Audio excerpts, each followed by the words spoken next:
So we're almost what? We're a week, exactly a week into the new year.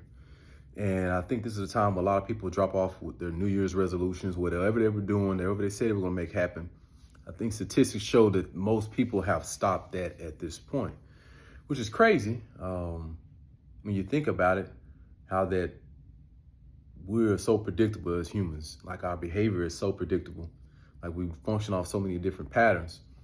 And I can remember I would be one of those people who would have these big goals for the new year, things I'm going to change, or everybody loves to shout around New Year, New Me.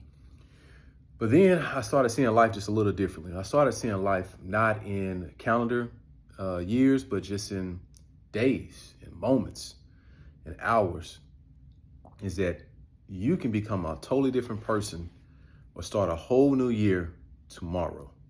Because 365 days from that day would be a year. And when I started thinking that way, I stopped waiting for December. I stopped waiting for the last day of the year before I started making changes in my life. But I started making those changes the very next day.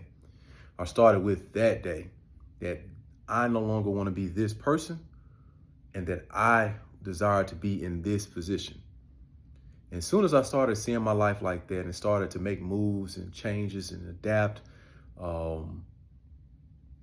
I started to see greater impact and, more importantly, greater consistency, because I was no longer tied to a calendar. I was no longer tied to a certain week, a certain month. This had become a lifestyle change where I was saying, this is my life. This thing that I am going to do will become a part of who I am.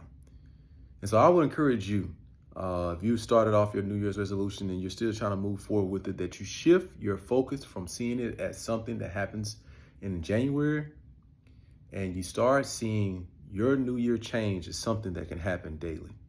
Y'all be easy.